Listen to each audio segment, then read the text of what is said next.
Bueno, buenas noches. ¿Cómo les va? ¿Cómo están? Eh, bueno, como hacemos habitualmente, les pido que me confirmen si se escucha la grabación, o el audio, mejor dicho, más que la grabación. eh, y, si, y si tengo pulgares para arriba en el chat, arrancamos con la clase.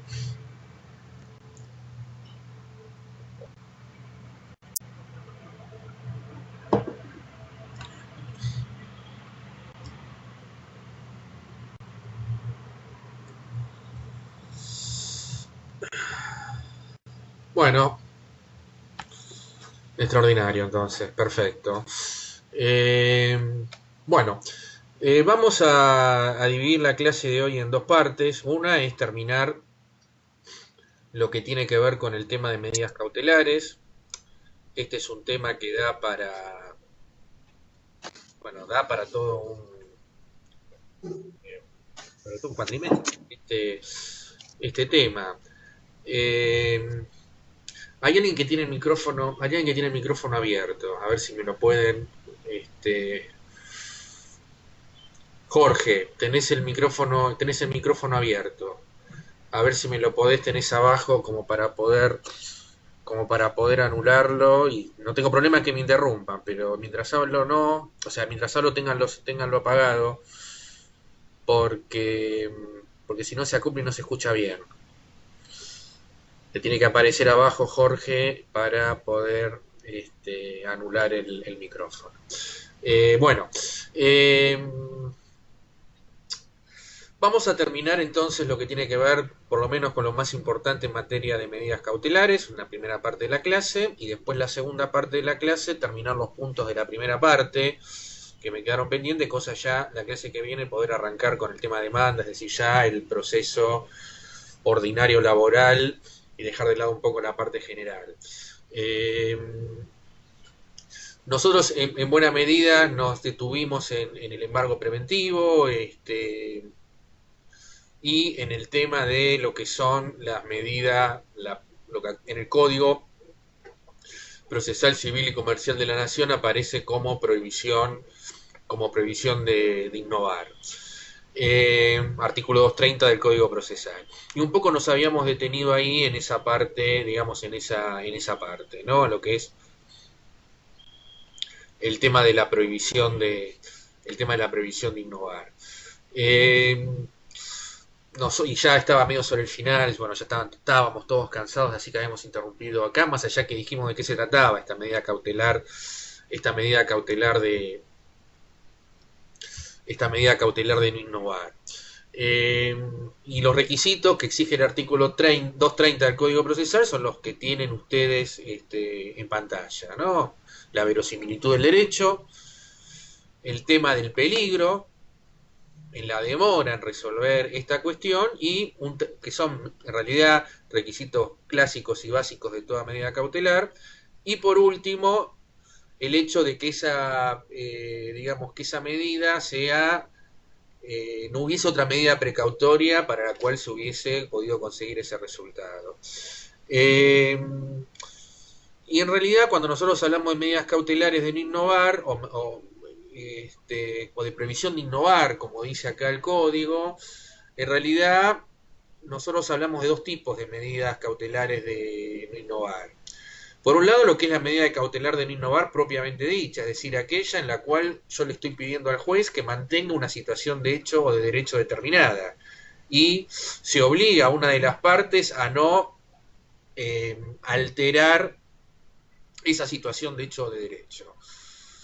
Entonces, por eso digo que esa es una medida cautelar de no innovar propiamente dicha.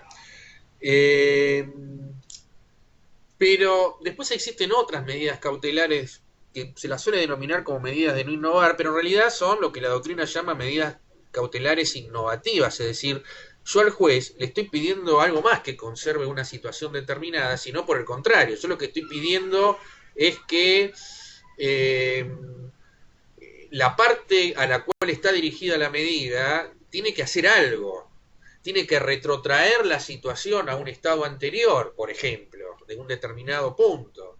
Entonces ya estamos, o sea, yo no le estoy diciendo, mire, conserve la situación tal como está, sino que yo le estoy pidiendo, no, usted tiene que hacer algo más que abstenerse de afectar esa situación, sino que lo que tendría que hacer es adoptar algún tipo de acción para retrotraer esa situación a un momento, digamos, a un momento determinado. Entonces, hablamos de una medida cautelar de tipo innovativa. Los requisitos son los mismos. Creo que está incluida dentro del código, dentro de este artículo 230 del Código Procesal Civil y Comercial de la Nación, porque, digamos, fíjense ustedes que en el segundo párrafo,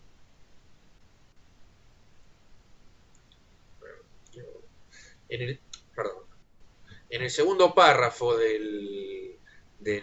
no en el segundo párrafo, en el inciso 2, se habla de que si se mantuviera o alterara la situación, es decir, que si el peligro está en mantener una situación determinada, es decir, que acá lo que se está habilitando al juez es retrotraer la situación hacia una, digamos, hacia una situación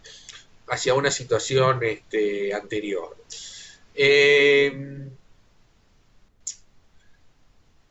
Son, acá estamos, ¿no? Acá está, mantener o alterar. Entonces, en realidad, creo que en este artículo 230 se están incluyendo las dos cuestiones.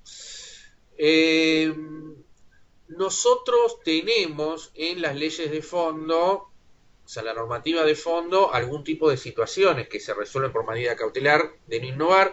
Vuelvo a insistir, las medidas estas son de carácter provisorio, se tramitan inaudita aparte, es decir, lo mismo que habíamos señalado al principio de las clases en materia de medida cautelar. En el derecho de fondo nosotros nos vamos a encontrar en el derecho sustancial donde hay previstas algunas medidas cautelares o están contempladas o están mencionadas por lo menos. A ver, ¿alguien recuerda? Una está en la ley de contrato de trabajo y otra está en la ley de asociaciones sindicales. ¿Alguien recuerda de qué medidas cautelares la ley de fondo, insisto, la LST o la ley de asociaciones sindicales refiere o hace mención a algún tipo de medida cautelar? A ver si alguno de ustedes se acuerda, en la ley de contrato de trabajo hay prevista una y en la ley de asociaciones sindicales otra. En realidad, en el caso de discriminación, por supuesto que, digamos, si hay un acto discriminatorio, vos podés meter una medida cautelar de innovar, por ejemplo, ¿no? Pero en realidad vos te vas, pero no es que está expresamente prevista, digamos, en la ley, ¿no? Como tal. La reintegración al trabajo, Julián, la reintegración al trabajo en caso de despido injustificado. Bueno, a ver, en realidad ustedes saben que a ver, ¿en qué casos el trabajador puede tener, o sea, salgamos de la situación de pandemia y todo este despelote que nosotros tenemos ahora? ¿En qué casos el trabajador, sujeto a la ley de contrato de trabajo, podría tener derecho a una reinstalación?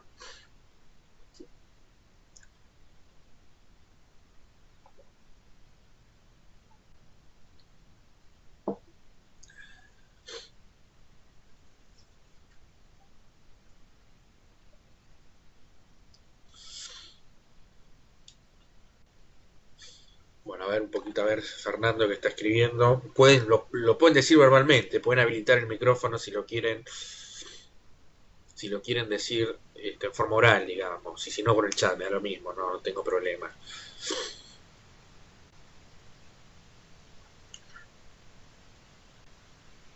Sí, ahora claramente. Ahora existe, existe esa posibilidad, ¿no? En el caso de la discriminación, ustedes saben que la posibilidad de la reinstalación está dado más que nada por un fallo, está dado por un fallo de la Corte, el caso Álvarez con Cencosud, y vos podrías pedir la medida cautelar, pero tendrías que cumplir con estos requisitos: verosimilitud, el derecho y el tema del peligro en la demora. Así que claramente no se puede pedir, de ahí a que te lo den, yo creo que eso es un poquito más difícil, ¿no? Porque, a ver, supongamos un caso de discriminación. Eh, Vos tendrías que pidiendo como medida cautelar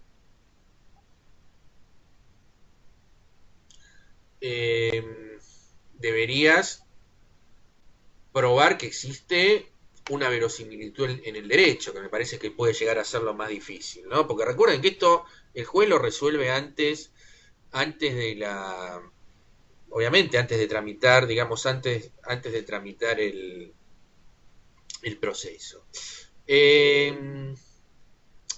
A ver, en la ley de asociaciones sindicales, lo que existe, ustedes saben que los delegados, vamos a hacer un repaso de...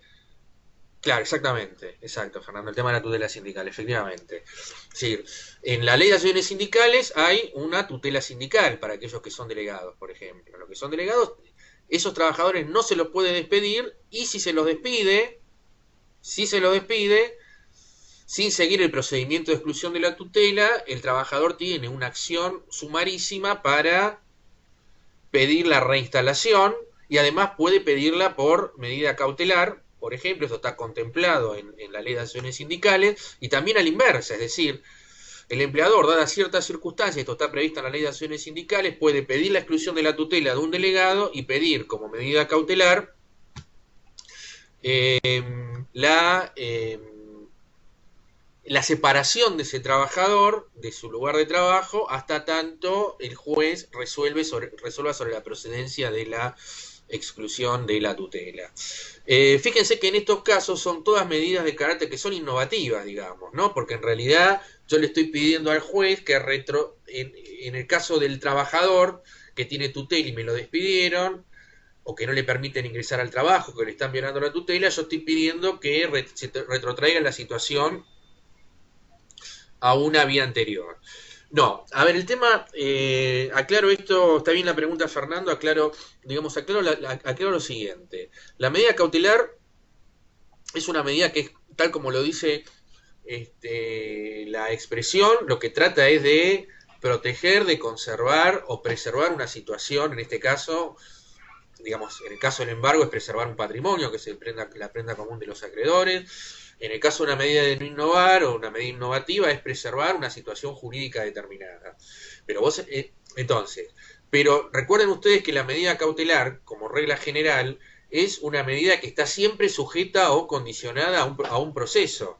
Es decir que, en este caso, la medida cautelar va a estar condicionada a un proceso sumarísimo en el cual al juzgado va a resolver en definitiva quién tiene razón, el trabajador o el empleador. Recuerden ustedes que la medida cautelar, por naturaleza, es una medida de carácter provisional. El juzgado incluso la puede levantar, la puede sustituir, la puede dejar sin efecto. Esto también rige en este tipo de medidas. Entonces, la medida cautelar está siempre condicionada a lo que es a un proceso de conocimiento. Entonces, yo si soy trabajador, y tengo, no sé, me viene a ver un trabajador que tiene una tutela vulnerada, supónganse que lo echaron, por un ejemplo, lo despidieron, sin seguir el procedimiento de exclusión de tutela, yo qué es lo que debería hacer desde el punto de vista procesal. Yo puedo meter un amparo sindical, una acción de amparo, pidiendo la restitución en su puesto de trabajo, por violación de la tutela sindical, pero acompañada con una medida cautelar. ¿Una medida cautelar para qué? Para que en forma previa, digamos, a la sustanciación de ese proceso, se resuelva que mientras ese proceso se lleva adelante, el trabajador sea reincorporado a su puesto de trabajo. Y la suerte de esa medida cautelar, supóngase que el juzgado finalmente la concede, la suerte de esa medida cautelar, en definitiva, va a estar condicionado a lo que ocurre con la acción de fondo, es decir, con el proceso sumarísimo. Es decir, que yo en realidad acá lo que tendría que hacer son las dos cosas, digamos, en este caso. Es decir, tendría que meter la medida cautelar, que lo puedo hacer conjuntamente, recuerden lo que vimos al principio. Yo, de estas clases, yo puedo iniciar la demanda, y en el mismo escrito de demanda, poner en un apartado pedir esta medida cautelar, o lo que puedo hacer es pedir la medida cautelar en forma previa, y una vez que me la conceden, recuerden ustedes que tenemos un plazo de 10 días para meter la demanda, porque si no, esa medida cautelar caduca, digamos, ¿no? Recuerden que esto lo vimos en las clases anteriores, están en los gráficos de los videos, digamos, de los videos anteriores. Bueno, este es un ejemplo, digamos, de medida cautelar, que además son medidas cautelares innovativas, porque si procede la medida cautelar, al empleador se le estoy pidiendo que no que conserve la situación como está, pues si me conserva la situación como está, el trabajador no está yendo a trabajar. Yo le estoy pidiendo algo más, le digo, no, mire, retrotraiga la situación hasta el momento anterior del despido. Por eso se habla de medida cautelar innovativa. Los requisitos son los mismos, el procedimiento es exactamente el mismo. Después el otro ejemplo que está en la legislación de fondo es el artículo 66 de la Ley de Contrato de Trabajo. Yo no sé si ustedes recuerdan, el artículo 66 de la Ley de Contrato de Trabajo prevé el denominado ius variandi, es decir, la posibilidad que tiene el empleador de modificar unilateralmente el contrato de trabajo sin requerir el consentimiento del trabajador. Ahora bien, esa medida, esa posibilidad de modificar las condiciones de trabajo están sujetas en la Ley de Contrato de Trabajo a tres requisitos: que no se afecte el núcleo esencial del contrato, que sea razonable y que no afecte el denominado núcleo esencial del contrato y que no genere pues ya lo dije, ¿no? Y que no genere un daño material o económico al trabajador. Entonces vuelvo a repetir este tema, porque me parece que lo dije en forma un poco confusa. A ver, el empleador, los límites para este ius variandi es razonabilidad de la medida, no afectar el núcleo esencial del contrato y punto 3, no generarle un daño económico o moral al trabajador. Si el empleador viola estos límites, el artículo 66 de la Ley de Contrato de Trabajo dice, bueno, mire, usted trabajador tiene dos opciones, tiene la posibilidad de colocarse en situación de despido indirecto, preintimación para que se deje sin efecto la medida, usted puede iniciar judicialmente una acción para digamos, para dejar sin efecto esa decisión empresarial. Esa acción, dice el artículo 66 de la Ley de Contrato de Trabajo, va por vía sumarísima, pero además el juez está obligado, dice el artículo 66, a no innovar, es decir, a conservar la situación que existía antes de la adopción de la medida por la parte empresaria, bueno, hasta tanto se resuelva el fondo de la cuestión. Entonces ahí también en ese artículo 66 se prevé una medida cautelar para que quede en suspenso esta decisión empresarial de modificar las condiciones de trabajo hasta tanto el juez, en un proceso de conocimiento abreviado y rápido, como es un proceso sumarísimo, resuelva sobre la legitimidad de la decisión empresarial. Pero bueno, ahí tienen también otro ejemplo de medidas cautelares innovativas, digamos, también, porque el empleador supóngase que ya la adoptó, digamos, adoptó la decisión. Claro, dentro de la órbita de las medidas cautelares, o a través de la vía de las medidas cautelares, se ha venido desarrollando en la doctrina y en la jurisprudencia y en otras legislaciones procesales medidas que son similares a estas que estamos mencionando acá, que incluso tienen las mismas denominaciones, porque tienen denominación como medidas de no innovar, pero que en realidad son lo que la doctrina denomina medidas autosatisfactivas. Las medidas autosatisfactivas tienen en común con la medida cautelar de estas que estamos viendo ahora, que son para cuestiones urgentes. Tramitan, o sea, hay digamos, un bien, o sea, hay una necesidad de que esto tramite por una vía rápida. Pero, digamos, a diferencia de las medidas cautelares que están reguladas específicamente en el código, estas medidas autosatisfactivas son medidas que se agotan con su solo dictado. Es decir, que acá sí, Fernando, esto sería parecido a lo que vos estabas planteando. Es decir, bueno, es una medida cautelar que no está, o es una medida, si ustedes quieren, que no está ligada a un proceso de conocimiento. Es decir, se cumple con la medida y adquiere carácter definitivo, es decir, no es una medida de carácter provisional, digamos, ¿no? A ver, veo ahí que me están queriendo hacer una pregunta.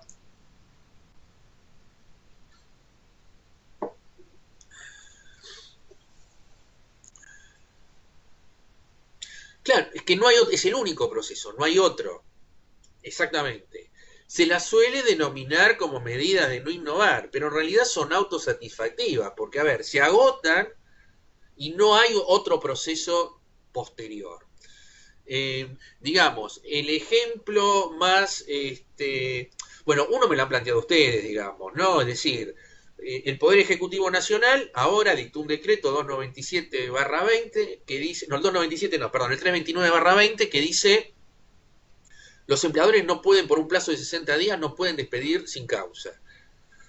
Por razones que son obvias, es decir, el legislador quiere que en esta situación tan particular que todos nosotros estamos viviendo, que no podemos salir de nuestras casas, bueno, en fin, lo que ustedes ya conocen, que en esta situación tan particular no se produzca un despido incausado. Esta es la voluntad del legislador, bueno, ese creo que se estaba tratando en el Senado,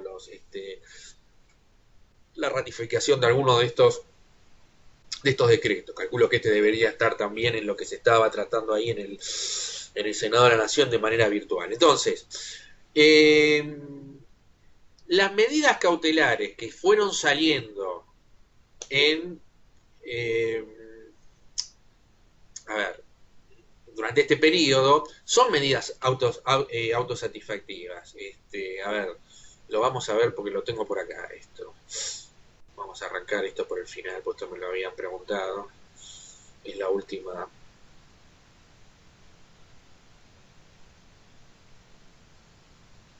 Bien, este fallo, que es un fallo de primera instancia, esto yo lo mencioné, bueno, para aquellos que estuvieron en la clase de la videoconferencia, ¿no? Sobre el tema del impacto del COVID-19 en el contrato de trabajo, ¿no? Este fallo que ustedes tienen en pantalla, que fue dictado por la doctora Barilaro en esos autos, es un fallo relativamente reciente, no está firme esto.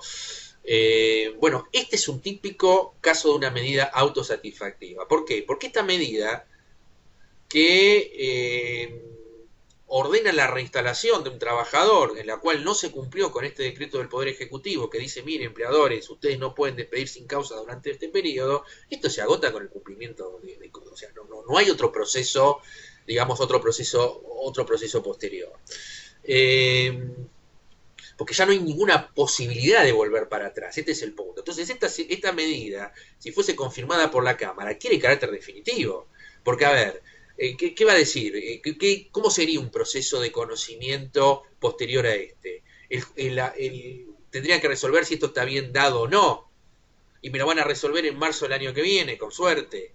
Y supongamos que no tenía razón el trabajador. ¿Y qué va a hacer? El trabajador tiene que volver para atrás a la manera de volver al futuro. Se sube en el auto no me acuerdo cómo se llama, la vi hace poco, la película esta. Es decir, no tiene posibilidad de volver para atrás. Entonces esto se agota, se dicta la medida, se reinstala y se terminó, digamos. Entonces, por eso este es un caso típico de una medida autosatisfactiva.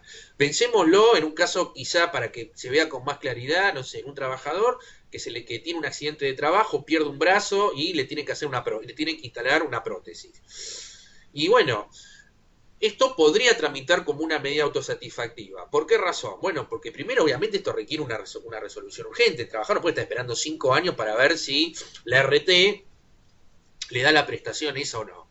Entonces, hay una razón de urgencia, hay un daño irreparable si esto se demora 5 años desde el punto de vista psicológico, por ejemplo, ¿no? Y además ese trabajador, ese tiempo que pierde sin esa prótesis, no lo puede recuperar más. Entonces, claramente hay un perjuicio irreparable, que es uno de los requisitos de estas medidas autosatisfactivas. Bueno, la demora genera un perjuicio de carácter irreparable. Ahora, el juzgado concede, supóngase que concede esa medida que se pide y dice, bueno, ordena a la RT a asignarle y colocarle la prótesis. La RT cumple con esa orden judicial. Se terminó la cuestión acá. No hay manera de volver para atrás. Porque vamos a hacer un juicio y después resulta que a los 4 años el juzgado en un proceso de conocimiento dice, no, mire, en realidad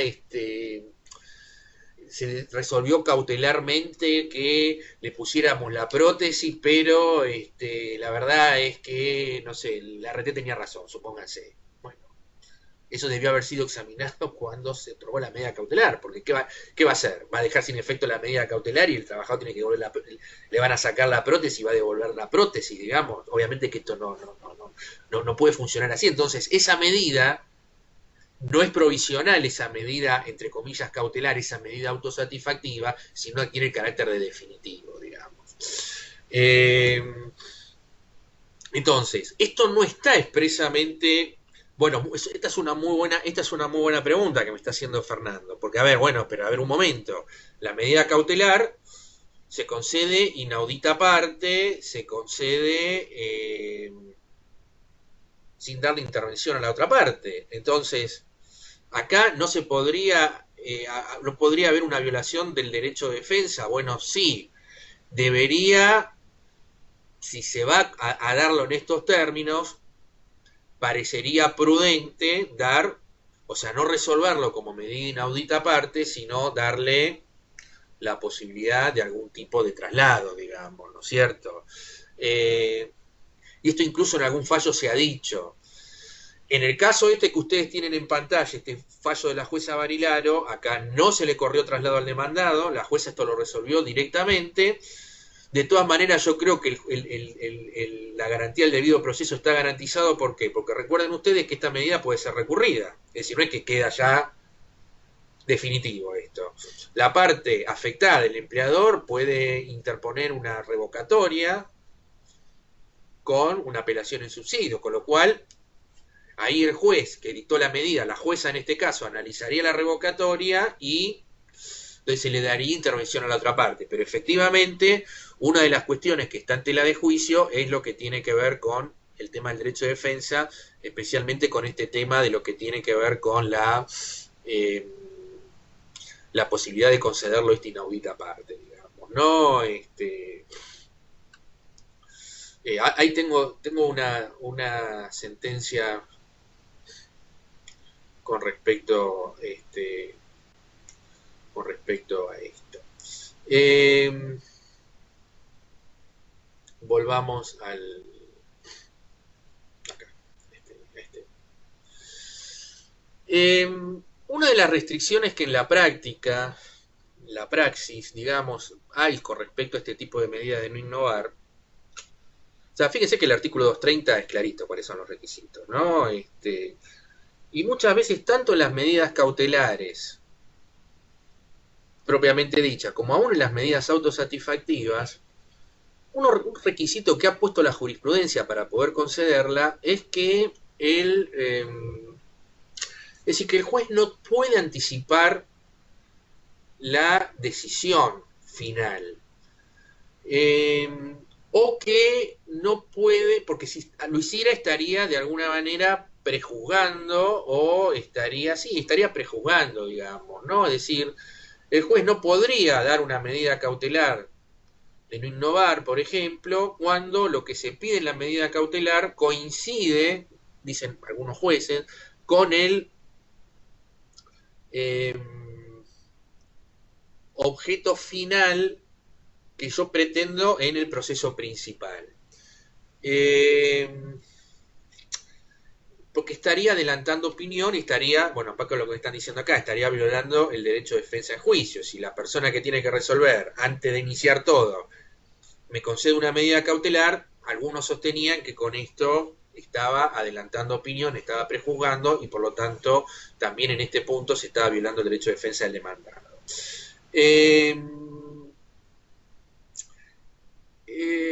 Y también entonces se decía que la medida cautelar, cuando se pedía una medida de no innovar, no debía coincidir la medida cautelar con el objeto de la sentencia definitiva.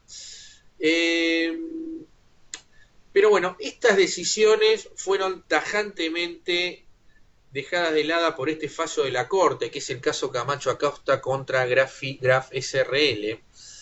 Es un caso de la Corte Suprema de Justicia de la Nación, en la cual la Corte desecha este requisito, ¿no? El caso, como ustedes ven ahí la síntesis en pantalla, era una actora que solicitaba una medida cautelar innovativa, había tenido un accidente de trabajo y estaba solicitando que el demandado, creo que si mal no recuerdo estaba en negro, bueno, era un desastre todo eso, ¿no? Y entonces estaba solicitando el pago por parte del demandado de una prótesis que reemplazara su antebrazo izquierdo que había sido amputado en una máquina de propiedad de los demandados. Y fíjense ustedes la resolución de tanto de primera como de segunda instancia, ¿no? Dicen, bueno, acá no se cumple con los nosotros no podemos dar en este estadio, en esta situación, en esta etapa del proceso, una medida cautelar como la que se pide, porque primero no hay verosimilitud del derecho, porque acá no está probado que, o sea, no es verosímil todavía, o no tengo elementos para decir que es verosímil el relato del actor que tuvo el accidente, etcétera, etcétera. Y el segundo tema es lo que yo estaba señalando recién, es decir, que dar esta medida cautelar implicaría un examen sobre el fondo de la cuestión y esto no lo puedo hacer en esta etapa, digamos, este, en esta etapa del proceso. Eh, bueno, Lucas, perfecto. Sí, yo lo estoy grabando esto, así que así las imágenes, lo que no se vea,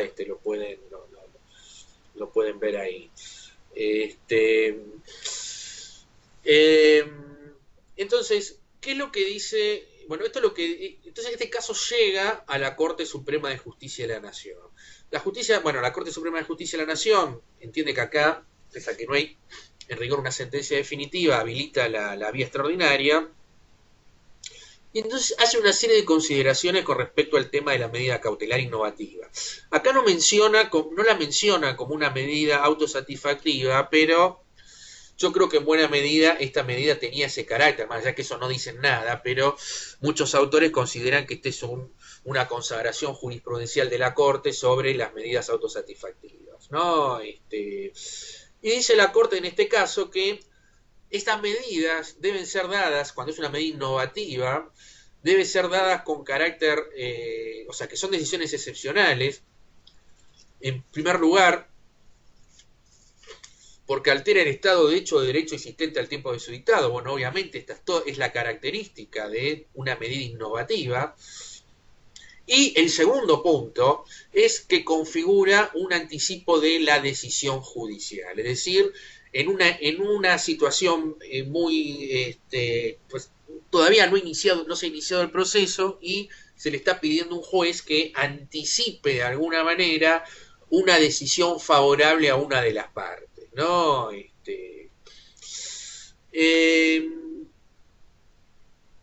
esta es la situación, entonces es una medida excepcional. Pero bueno, entonces acá la Corte va a decidir y va a determinar cuándo es que procede.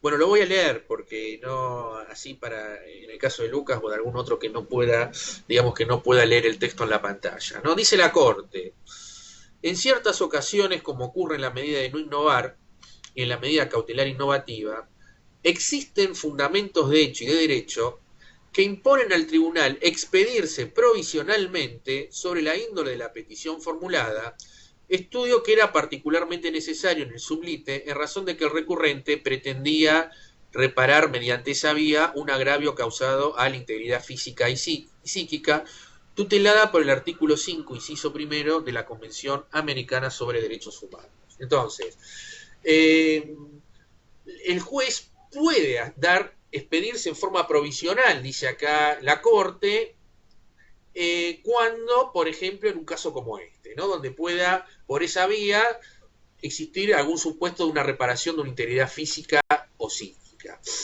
Que es un bien que está tutelado en normas con jerarquía constitucional, como el Pacto de San José de Costa Rica, o la Convención, o formalmente conocida como la Convención Americana de los Derechos Humanos.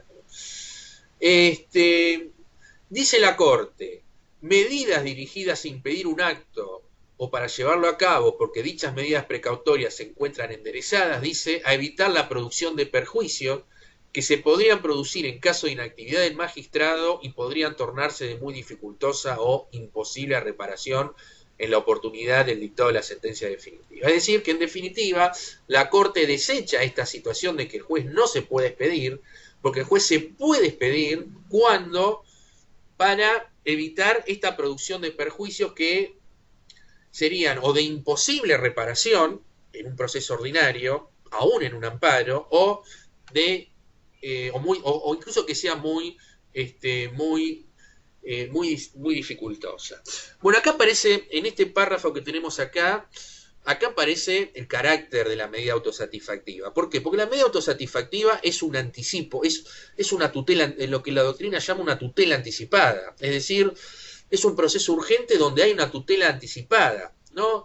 Entonces, el mencionado anticipo de jurisdicción que incumbe a los tribunales, lo estoy leyendo, ¿no?, en el examen de este tipo de medidas cautelares, no importa una decisión definitiva sobre la pretensión concreta del demandante y lleva íncita una evaluación del peligro de permanencia en la situación actual a fin de habilitar una resolución que concilie, según el grado de verosimilitud, los probados intereses de aquel y el derecho constitucional de defensa del demandado. Bueno, justamente acá aparece este tema que, bueno, vos, Fernando, has planteado muy bien, porque evidentemente es una línea donde se podría llegar a afectar el derecho constitucional de defensa, y por eso, digamos, el tribunal tiene que ser muy cuidadoso en este punto, porque ya, por más interés legítimo y derecho legítimo que pueda tener el peticionante, desde ya no se puede afectar el derecho constitucional de defensa del demandado, ¿no? Entonces, bueno, acá como que deja librado a criterio del juez cómo llevar adelante esta cuestión,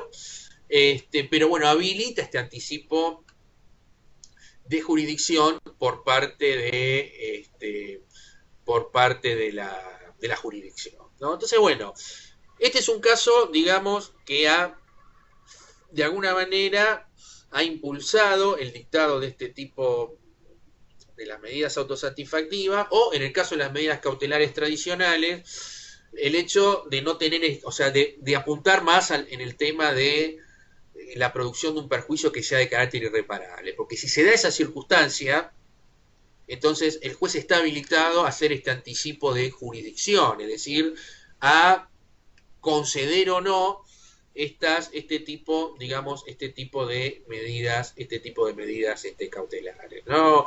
Este es un tema que es muy interesante. En el derecho laboral puede tener mucha importancia. Obviamente todos los temas que tienen que ver con el tema de la salud del trabajador, bueno, pueden encontrar solución y canalización por esta vía, y también en la situación actual, ¿no? Porque, bueno, todas las medidas cautelares que se están dando para reinstalar a trabajadores despedidos en violación al decreto 329 de trabajadores despedidos sin causa, todos se han hecho a través de medidas de carácter autosatisfactiva, y evidentemente acá está en juego este tema, es decir, el perjuicio que se le va a producir a ese trabajador, si esa cuestión no se resuelve ahora, es irreparable, porque ¿de qué le va a servir a ese trabajador que dentro de 2 años le digan, no, mire, el empleador en realidad no lo debió haber despedido? Pero, digamos, en la situación excepcional en la que está, el legislador lo que quiso es que el trabajador no sea reparado con una indemnización, sino que efectivamente conserve su puesto de trabajo. Y la única vía con la que cuenta el trabajador es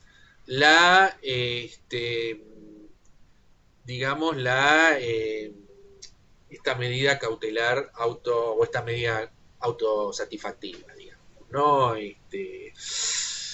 Bien, acá Fernando me pregunta si la acción preventiva que prevé el nuevo Código Civil, pensada en el ámbito laboral, tiene carácter de medida cautelar. Bueno, primero debo decirte que yo creo que esto, cuando lo escribieron, no pensaron nunca en el tema laboral, más allá de que, bueno, sí, obviamente es una medida que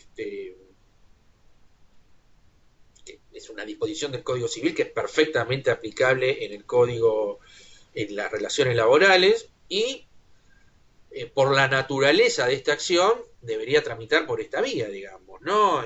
Porque, a ver, si no, justamente la acción preventiva es para evitar la consumación de un daño, por ejemplo, ¿no? Y bueno, la vía procesal adecuada sería por una vía, por lo menos una medida cautelar y probablemente por una medida, depende de la situación, pero una medida cautelar de carácter autosatisfactiva también, ¿no es cierto? Nosotros tenemos un problema acá. El problema que nosotros tenemos es que no están reguladas en el código esto. En otros ordenamientos jurídicos de otras provincias están reguladas estas tutelas anticipadas, ¿no? Entonces, bueno, bueno, acá tenemos un problema y una necesidad de que se ayorne este tema, ¿no? Medidas cautelares autosatisfactivas, les digo que los juzgados han dictado muchísimos, hay todo un boletín de la Cámara de la Cámara del Trabajo sobre este tipo de medidas. Yo elegí este caso nada más, porque bueno, si no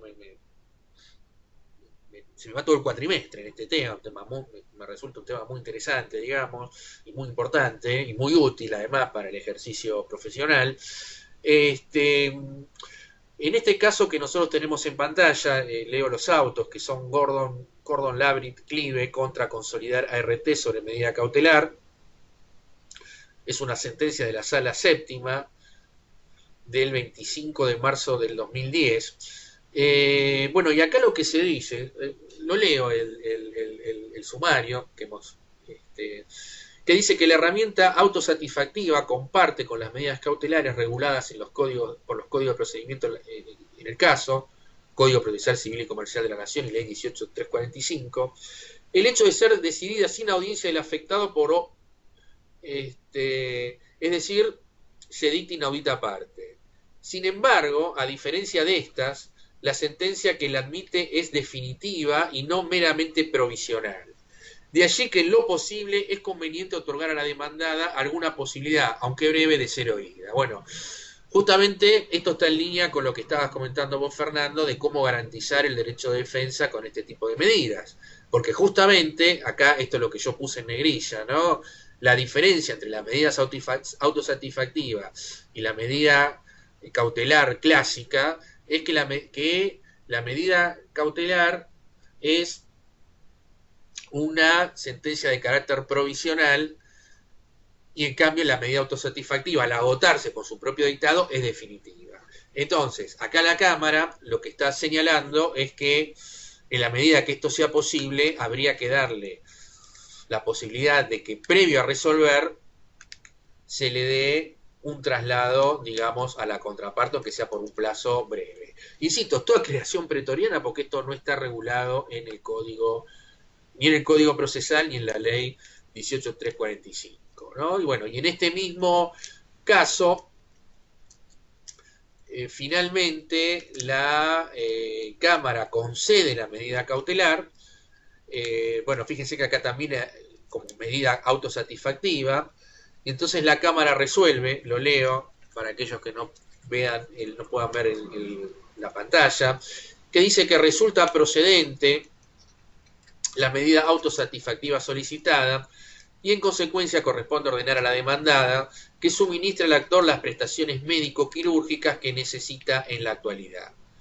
Es que por un lado es intensamente verosímil la atención médica y quirúrgica que con urgencia necesita el demandante, a quien el gobierno de la Ciudad de Buenos Aires ha otorgado el certificado de discapacidad según la ley 22431, el que es derivación del accidente de trabajo que sufriere y por lo tanto la demandada debe, con ajuste al artículo 20 de la ley 24557, brindarle la asistencia correspondiente.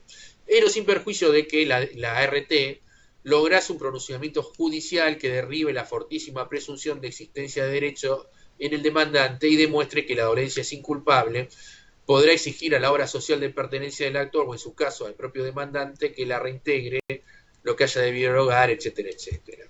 Y por el otro lado, se cumple con la urgencia intensa, dado que la necesidad de una cirugía columnaria y demás prestaciones complementarias no se exhibe discutible, ¿no? Entonces, bueno, otro tema de salud en el cual se resuelve, digamos, por esta vía.